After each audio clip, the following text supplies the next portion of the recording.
მიშას დროს და ნაცების დროს იმ ადამიანების ძალიან დიდ უმრავლესობას, ვინც ახლა მიშას ლანძღავს, არ ამოუღია ხმა. იმიტომ რომ მაშინ საშიში იყო ეგ და შეიძლებოდა მაგრად მოხვედროდა. ხო და ისევ ჩვენ ვიყავით ის ხალხი, მაშინ მე მაგალითად სტუდენტი ვიყავი, ვინც აქციებზეც გამოდიოდით, საჯაროთას ვაფიქსირებდით ჩვენ აზრს როგორც დღეს რა და ჩვენ ყოფილვართ თურმე ახლა ისინი ქათმები და შიშრები და თურმე ისინი რავი რას არ გვეძახიან.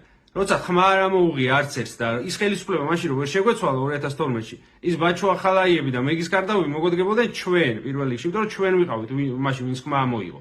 რამდენიმე 1000 კაცის გარდა, ვინც მაშინ აქციებზე დადიოდა ხოლმე, კაცის შვილი არ იღებდა ხმას. და ეხლა კომენტარებში რომ დიდ გულზე არიან და აუ ნაცები არ მოვიდნენ და თქვენ ქათმებო და ასე შემდეგ.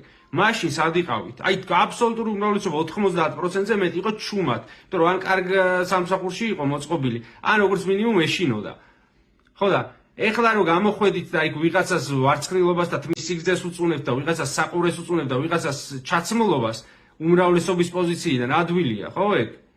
ხო და სინამდვილეში აი ეს ხელისუფლებას რო შეიცვლება, შემდეგმა ხელისუფლებამ რამე თუ დააშავა, ისევ ჩვენ ვიქნებით პირველი, ვინც ქუჩაში გამოვალ და რამეს ვიტყვით. თქვენ იქნებით ისევ უმრავლესობის მხარეს. იმიტომ რომ ეგეთი ტიპები ხართ, ცხოვრებაში ვერ გაიხსენებთ ერთ შემთხვევას, როცა უმრავლესობის მხარეს არ ყოფილხართ. ეგ არის სინამდვილეში ჩმორული მენტალიტეტი. და არა ის, რომ ვიღაცას გრძელი თმა, აგან საყურე უკეთია.